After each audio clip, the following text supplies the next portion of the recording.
Hello, dear friends. This is my second attempt to record what I said on Parshat Balak this past Shabbat.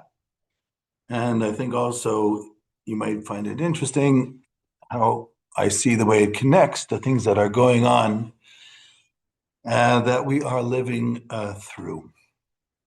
So let's start with the beginning of the parasha. You have two individuals here in this parasha. First of all, it's called Parshat Balak.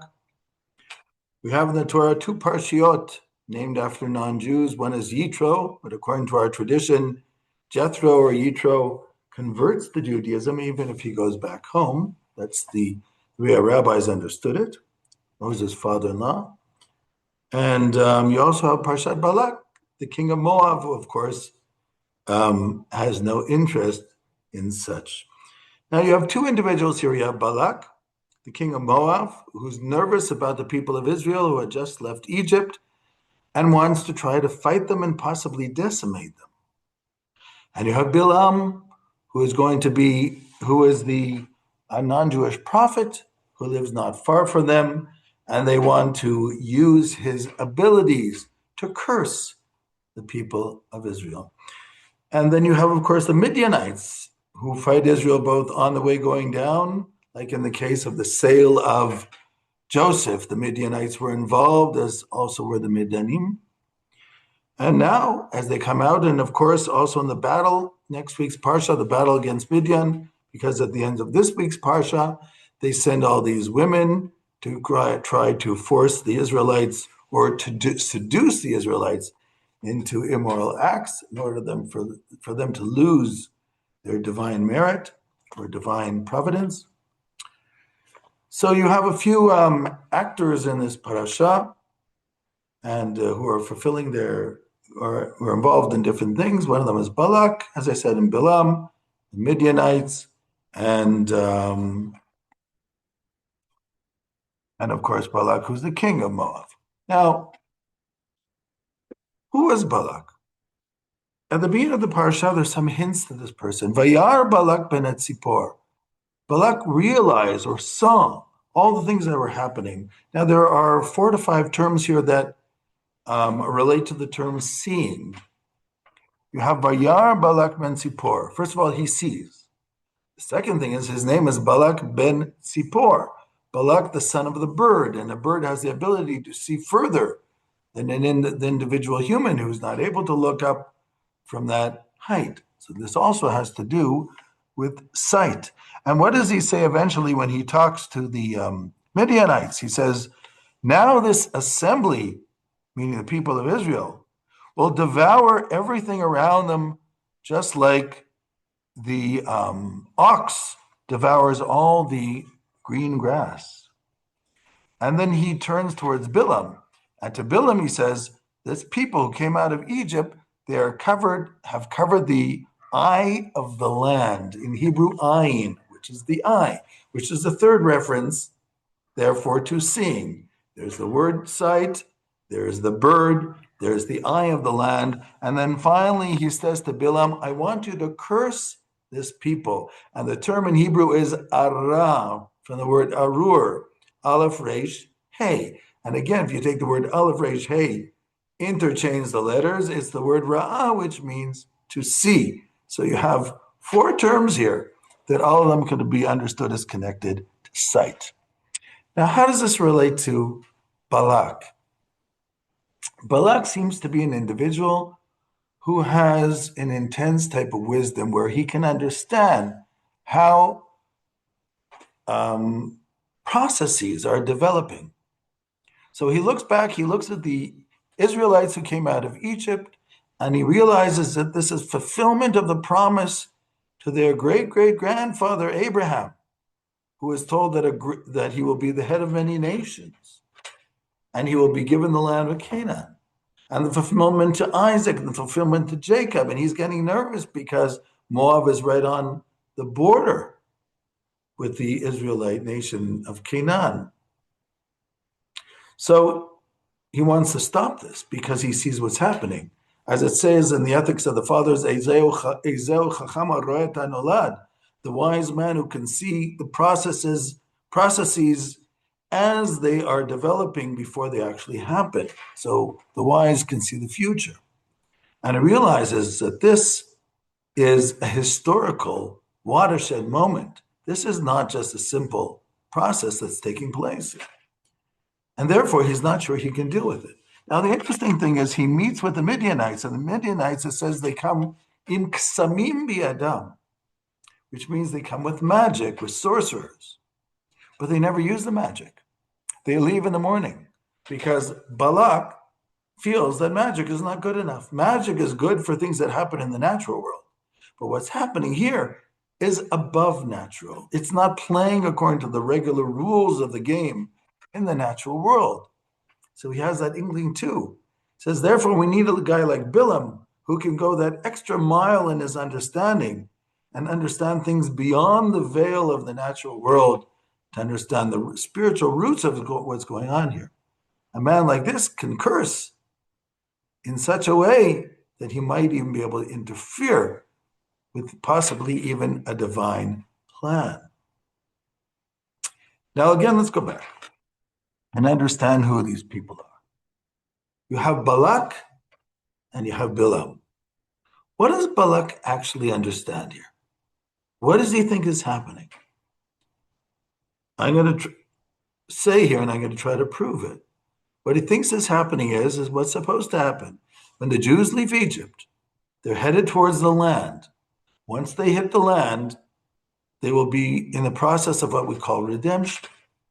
In the process of redemption, the Jews take over the land, they build Jerusalem, eventually they build the temple, they bring world peace, and this creates a whole new period of time in a world which is now rectified, in a world of tikkun olam.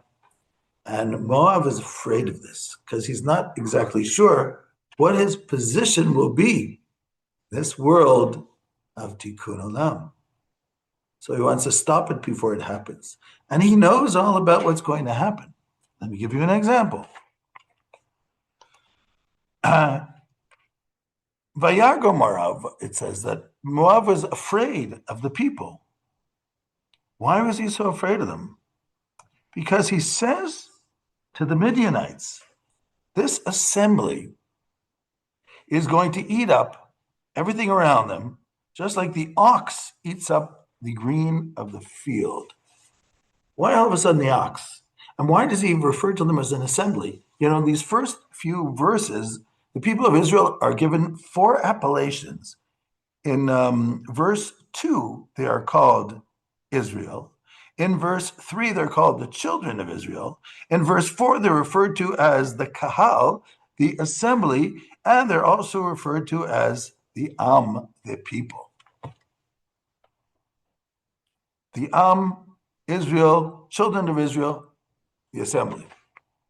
So what's the assembly? Let's start with that. What is the assembly? Well, the assembly is the one which is the most unusual. To understand that, you have to go back to the book of Genesis. And in the book of Genesis, when Jacob's name is changed from Israel, from Jacob to Israel, he is told, and I want you to multiply because you will be goy ukahal goyim yemimcha umalachim ichalatzecha yetzeu, which means a nation, an assembly of nations will come forth from you, and kings will also come forth from you. So what is this? A nation and an assembly of nations. Rashi brings in the name of the Midrash, a nation is referring to Benjamin, one of the 2 children of Rachel. An assembly of nations are the 2 children of Joseph, the other son of Rachel. The 2 children are Ephraim and Manasseh. So Goy is Benjamin. Kahal Goyim, the assembly of nations, is Ephraim and Manasseh, the 2 children of Joseph. How does this relate here? Because in our tradition, we have this idea of power of Joseph. The power of Joseph is called the ability to overcome Esau.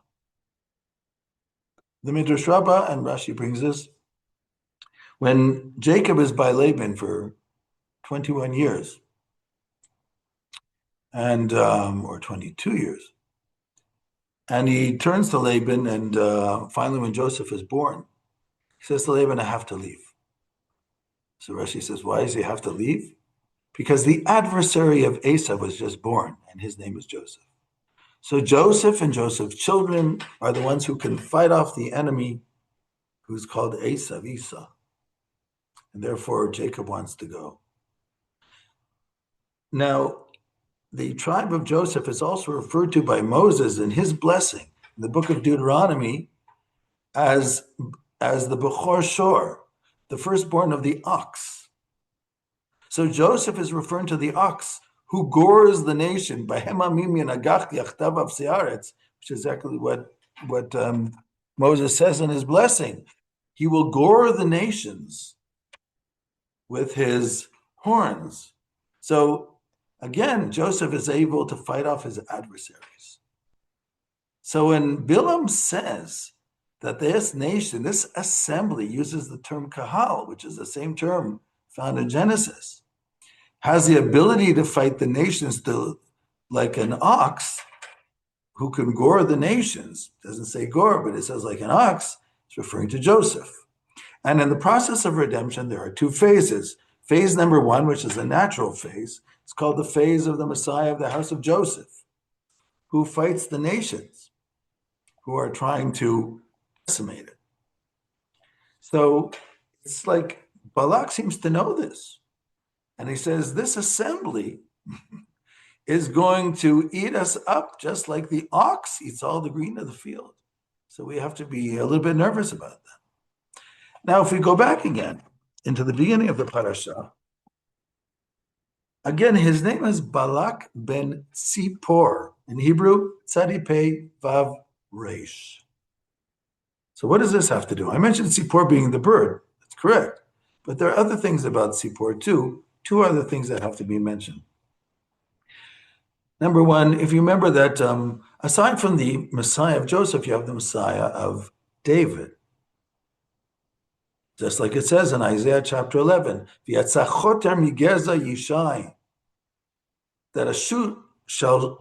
a sprout shall shoot forth from the scion of Jesse.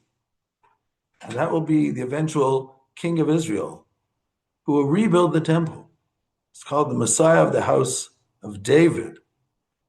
Now, he's from the house of Judah, of course, from the tribe of Judah, because Judah was promised by Jacob in his blessings of the sons, Lo Yasur Shevet mi Yehuda, that the scepter of royalty will never leave the house of Judah, which means before it came to the house of Judah, before David was king, Saul, who was from Benjamin, could be the king. But after David from Judah is the king, you must be from the tribe of Judah to be the king. And David was even promised by the prophet that only from his family will the kings continue. And therefore, all the kings of the southern kingdom, what was called the kingdom of Judah, were all from the house of David, right down to Tzidkiyahu, the last king before the Babylonian exile. Now, if we look at the word, so I'm arguing that Balak seems to understand what's going on here.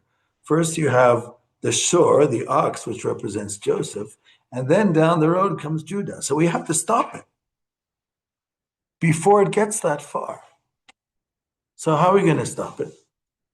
Well, there's a story that's told already in Genesis, where it says, after the sale of Joseph, Vayered Yehuda me'itechav, which means Judah left his brothers, because Judah was the one who gave the advice to sell Joseph into slavery. And therefore, he felt he had done the wrong thing. He saw how his father reacted to it. This is in chapter 38 of Genesis from verse 1.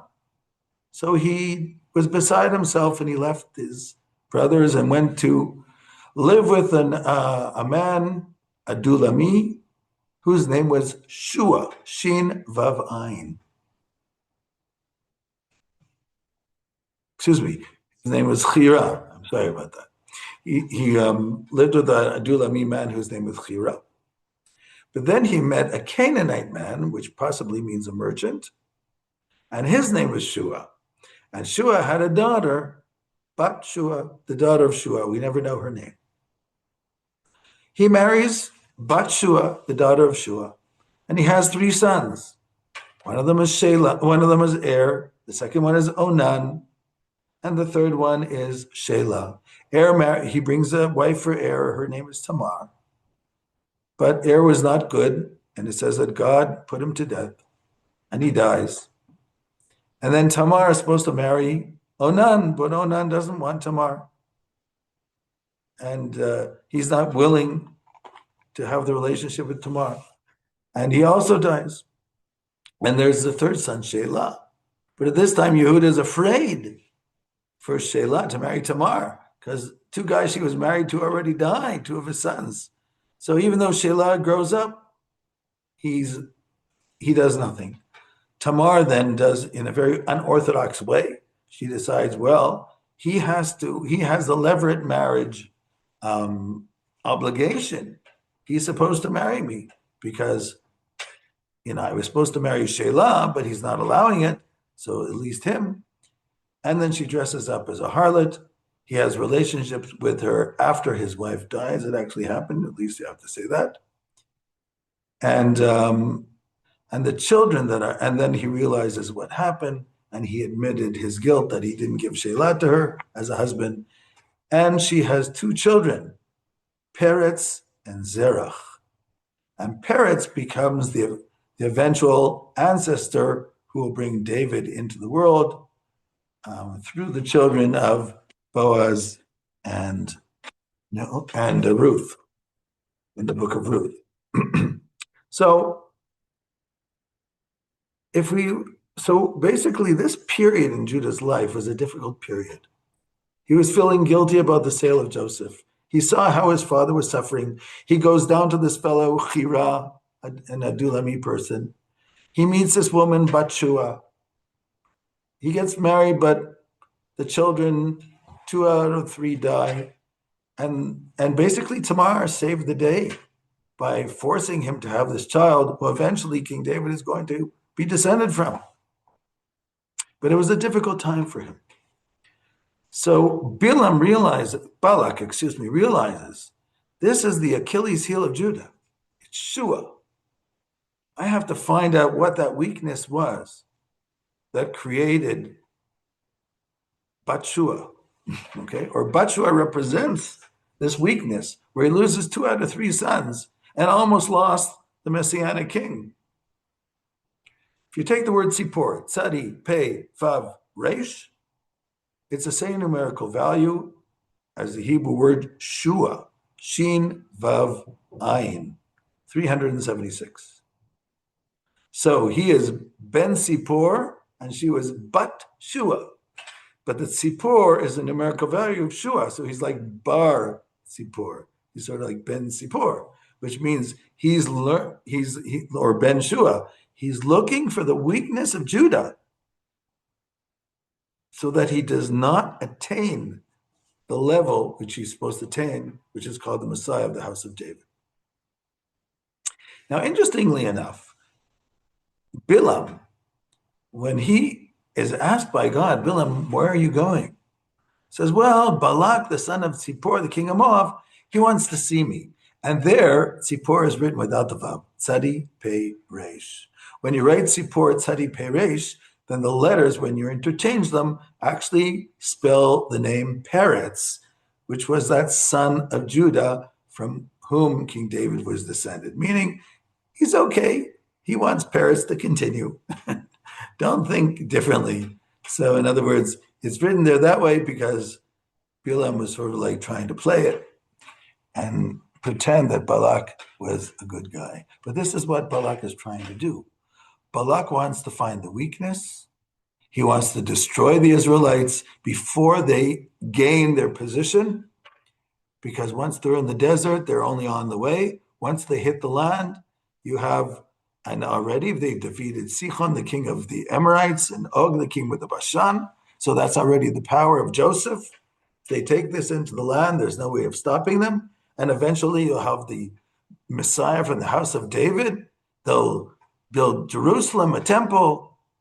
Nobody will be able to stop them anymore. We have to find the weakness now. This is exactly what's happening with our enemies, I hate to say. Iran wants to destroy the people of Israel. We don't have a border with them. We've never had a problem with them. They have a problem with us.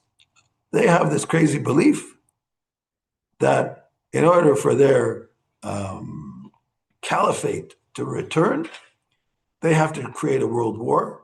But first, in order to create the world war, they have to destroy the people of Israel. And then they'll destroy the Christians and whoever doesn't become Muslim. But we're phase number one. So they're like the Balak. But in order for this to happen, to destroy the people of Israel, they have to do something else, which is first curse them. So they look for the Bilam to curse them. Why do you need to curse them? Because you have to delegitimize them, which is exactly the place of Qatar. Qatar has been working for the last 30 years to try to delegitimize the Jewish people through anti-Zionism. We displaced a fictitious people called the Palestinians, even though Palestine was only the name of the British mandate, which was Israel. And the Palestinian flag under the British was the Star of David. So, hello. But in 1964, this myth was created by Arafat, Yasser Arafat, before 1967. Now, getting back to this, though, so you have the one who's trying to delegitimize, to create the curse, that's Qatar, and the one who's trying to delete us, which is Iran. Both of them, theoretically, have absolutely no reason or rhyme for this to happen. So these are the two players. Now let's get back to Bilam. There's a lot to say here. According to the Midrash, what is Bilam planning to do? So the Talmud says in Brachot, Bilam wanted to curse the people of Israel at the point where God gets angry. There's a lot to say about this, but I'll just try to say it quickly. What does it mean, the point that God gets angry? Well, it says in Tehillim, in the Psalms, Ki rega be'apo. He's only a moment in his anger. Chaim birtzono, but then he gives life when the anger is over. So the Talmud says that Bilam knew the exact moment in the day where God gets angry for a moment, and that's the best time to curse the people of Israel. What does it mean that God gets angry for a moment? When God has emotional phases. That's not what it means. What it means is, in the cycle of life, you breathe in and you breathe out. At every moment, you have cells that are dying and also reproducing. Your whole body mass, all the cells in your body will reproduce themselves completely every 7 years, except for the gray matter in your brain. Everything's changing all the time. The blood goes through your body, but the oxygen is removed. It has to be put back in. That happens through the lungs in their relationship with the heart. So everything is being regenerated all the time. And that's how life works. It's called Ratzov Ashov in the book of Ezekiel, chapter 1, the back and the forth. Ratzov Ashov. Now, when you take a breath in and you stop for a minute and you hold that breath, then you take a breath out and you stop for a minute. Those points where you just idled for a moment, theoretically, that moment is a moment of decadence. Because if you don't breathe out, it's very dangerous to accumulate so much CO2 in your body. If you don't breathe in, it's very dangerous if you're not going to take more oxygen into your body. So between breaths is like a moment of decadence. Ki rega be'apo. That's the way the world works. There's the moment of decadence. You plant a seed in the ground. The seed has to disintegrate before it can grow into a tree. There's a moment of decadence, of decay, which is going on. That's just part of nature. That's the way things are. So the point is that Bilam understood this about nature. So you have to wait for that moment of weakness, just like Balak understood that the moment of weakness of the tribe of Judah was that story with Chira, the Adulami, and what happened with this woman Batshua and the tragedy of the children. And Bilam knew how to focus on that moment, which happens in nature naturally. Ki rega be'apo. As I said one time, the word rega is 273 numerical value. When you think for a moment in the absolute zero in Celsius degrees is 273 below zero. That's called absolute zero, where no life can live. So that's called the rega. That's called the moment of decay. It's called absolute zero. There's more to say too. Also, if you know the story of the beginning of Bamidbar, I mean, I talked about this already, where the Levi'im were redeemed. They redeemed all the firstborn of Israel, because it's not about the Bechor being the firstborn, it's about the Bechira of who God chooses. And the whole tribe of Levite, of Levi, has now interchanged with each Bechor. There are 22,000 Levites, but there are 22,273 Bechors, firstborns. And so there were 273 who did not have a Levite. So they had to redeem themselves by 5 pieces of silver, which was called 5 shkalim. That was the first redemption of the firstborn mentioned in the Torah in the book of Numbers. But let's get back to this again. So we have here these two gentlemen and Balak, and what's happening then seems to be happening again. Iran, its crazy ideas of its eschatological fantasies, realize that we have a real eschatological plan of bringing rectification and peace in the world, and they don't like that. That's not their goal. So then we're the adversary if we're trying to bring peace in the world, and they are trying to bring in war. So they have to get over us as a stumbling block before they can actually bring their plan to fruition. That's why we are the ones standing in the way. And this war that we're fighting is called Kalavi, the people who are a lioness. And this is also from this week's parashat in Balak. Hine Kalavi akum. This is Numbers 23. This nation shall rise as a lioness. The Kari Nasa, and again will rise up like a lion too. Lo yishkav ad yochal teref. The people of Israel will not rest until they reach their prey. In other words, if you fight them, they will rise up like a lioness and they will devour their prey. Now I want to read to you what the Midrash Rabbah actually says about this verse. I don't know if you know, but in this war, we had probably the highest amount of soldiers who had a background in what was called the Hesder Yeshivot, the special programs where you can study in yeshiva, study Torah, and also go to the army. It's called Hesder. And also a lot of the graduates of this program were involved in this war too. So I want to read you what the Midrash Rabbah says about this verse. Hein am kalavi akum. This nation shall rise as a lioness. This is chapter 20, Midrash Rabbah on Devarim, on Bamidbar, chapter 20, and it's Midrash 20. There is no nation like this. They study Torah, and they do the commandments, and then they sleep, and they get up early in the morning like a lion. And right away, they read the Shema in order to take upon themselves the yoke of heaven. And they know that God is sovereign. And then again, they become lions. And then they go to their occupation, to their work. And if they bump into someone or something, some adversary. In Hebrew, mechablim, which in modern Hebrew means terrorists.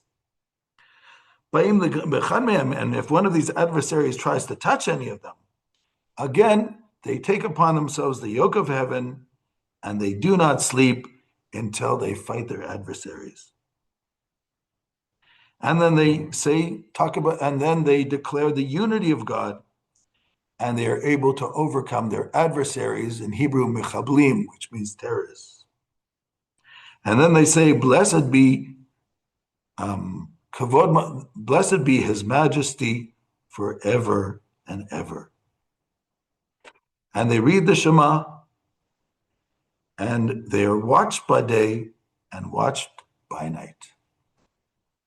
Midrash Rabbah on the term Am Kalavi, and almost like it's describing our soldiers who are fighting this war. Soldiers who believe in the meaning of the relationship of God and Israel and what's happening, and who are willing to put their lives on the line to protect the nation of Israel. Now, I want to finish off with one other thing that Bilam, the prophet, says. And this is in chapter 24. After he says three things that Balak really was not interested in hearing, he says to him, you know what, before I go, I'm going to tell you something else. He says, I'm going to go back to my people now. This is chapter 24, verse 14.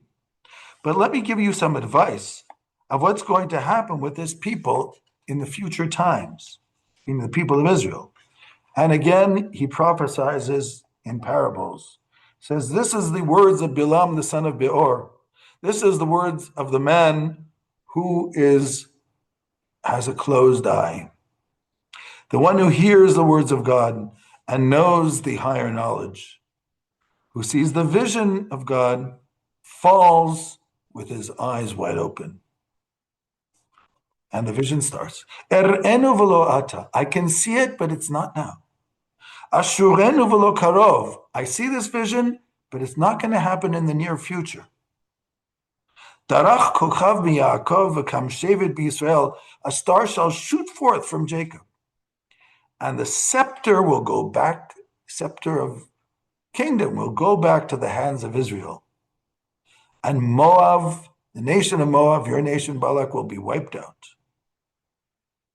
And there will be also drama among all the peoples of the earth, which is called the children of Seth. Seth, who was the third son of Adam and Eve. This term v'karkar is a very interesting term. Allah tried to understand it. So I just explained it as there'll be a lot of instability, because, as I said, it's a very difficult word to translate. Basically, the way the Unglus, the Aramaic translation says the Messiah shall arise in Israel. That's called the scepter to Israel. And the leaders of Moab will fall, and the Messiah will basically give direction to all the people of the sons of Seth. And then he says, then he looked and saw Amalek. That was the first people to fight Israel coming out of Egypt. And he said, Amalek is the head of nations, but they too will be destroyed. And then he says, Vaisam Shalom, verse 23. He said, oh no, who is it who will be able to live at these times that God sets?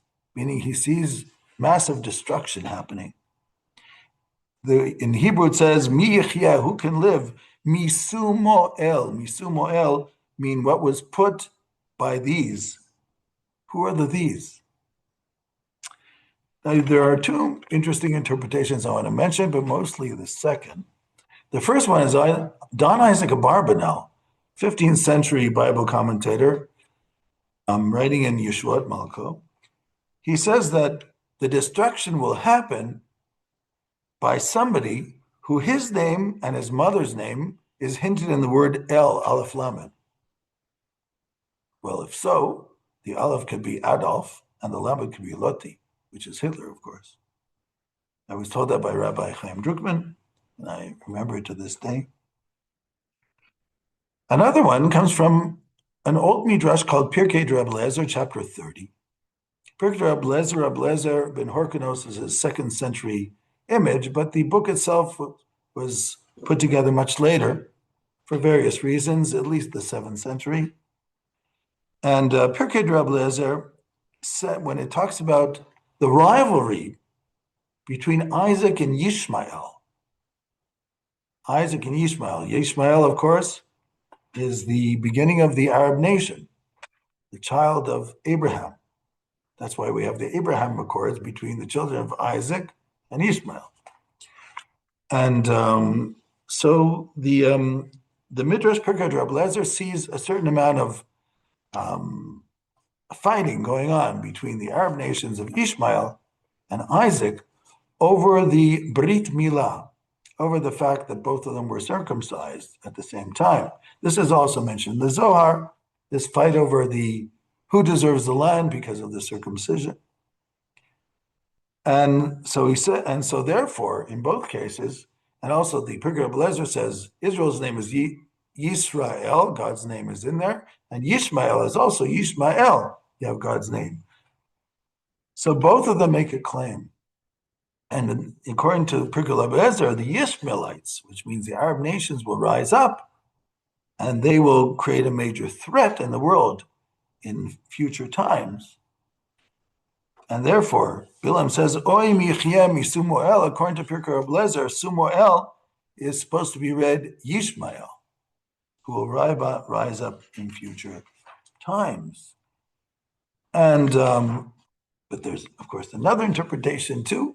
Is a famous midrash which I mentioned from the Mechilta, which says, of course, that one that will rise up will actually be Persia, and the Persians will fight the Edomites, and they'll fight even Ishmael, the Arab nations. Actually, it says Arav, the Arab nations, and they're the ones who are going to create havoc in the world. And eventually, as Bilam says here, Gamhu Ade Oved,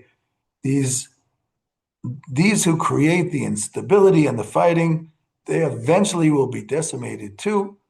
And then the plan of world peace, which is mentioned in Isaiah 2 and Isaiah 11, this eventually will take